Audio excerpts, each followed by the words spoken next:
श्री परमात्मने नमः। श्रीमद्भागवत गीता के 16वें अध्याय का महात्म्य। श्री महादेव जी कहते हैं, पार्वती अब मैं गीता के 16वें अध्याय का महात्म्य बताऊंगा। सुनो।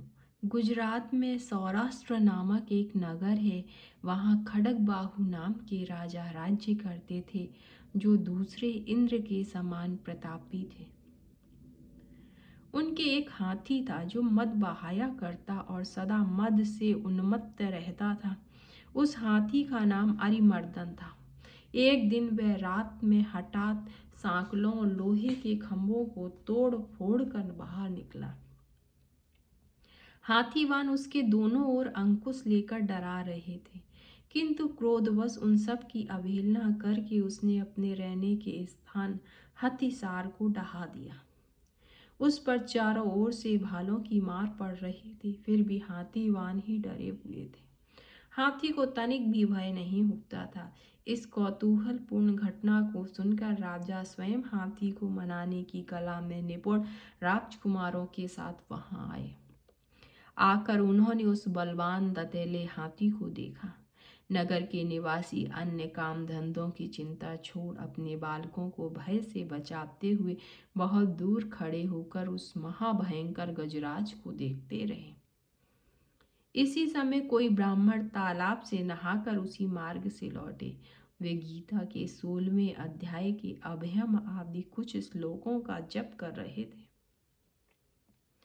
पूर्ववासियों और पीलवानों ने बहुत मना किया, किंतु उन्होंने किसी की न मानी। उन्हें हाथी से भय नहीं था, इसलिए वे विचलित नहीं हुए। उधर हाथी अपने फूत्कार से चारों दिशाओं को व्याप्त करता हुआ लोगों को कुचल रहा था। वे ब्राह्मण उसके बहते हुए मद को हाथ से छूकर कुशल पूर्वक निकल गए। इससे वहां राजा और देखने वाले पूर्ववासियों के मन में इतना विस्मय हुआ कि उसका वर्णन नहीं किया जा सकता।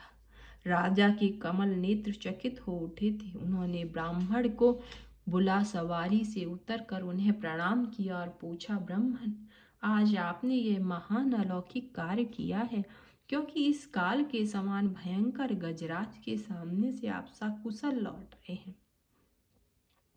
प्रभु, आप किस देवता का पूजन और किस मंत्र का जप करते हैं, बताइए, आपने कौन सी सिद्धि प्राप्त की है? ब्राह्मण ने कहा, राजन, मैं प्रतिदिन गीता के 16वें अध्याय के कुछ श्लोकों का जप किया करता हूँ।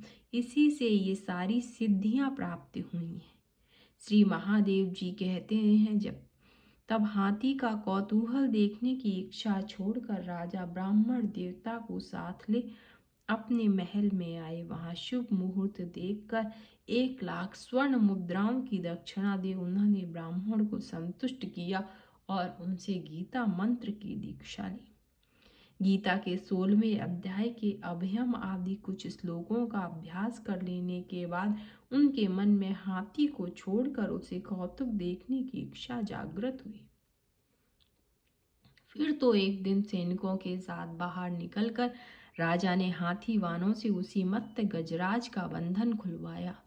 वे निर्भय हो गए। राजा के सुख विलास के प्रति आदर का भाव नहीं रहा। वे अपना जीवन तृणवत समझकर हाथी के सामने चले गए। साहसी मनुष्यों में अग्रगण राजा खड़गबाहु मंत्र पर विश्वास करके हाथी के समीप गए और मद की अनवरत धारा बहते हुए उसके गंड स्थल को हाथ से छूकर सकुशल लौट आए। काल के मुख से धार्मिक और खल के मुख से साधु पुरुष की भांति राजा उस गजराज के मुख से बचकर निकल आए। नगर में आने पर उन्होंने अपने राजकुमारों को राज्य पर अभिषिक्त कर दिया और तथा स्वयं गीता के 16वें अध्याय का पाठ करके परम गति की प्राप्ति की।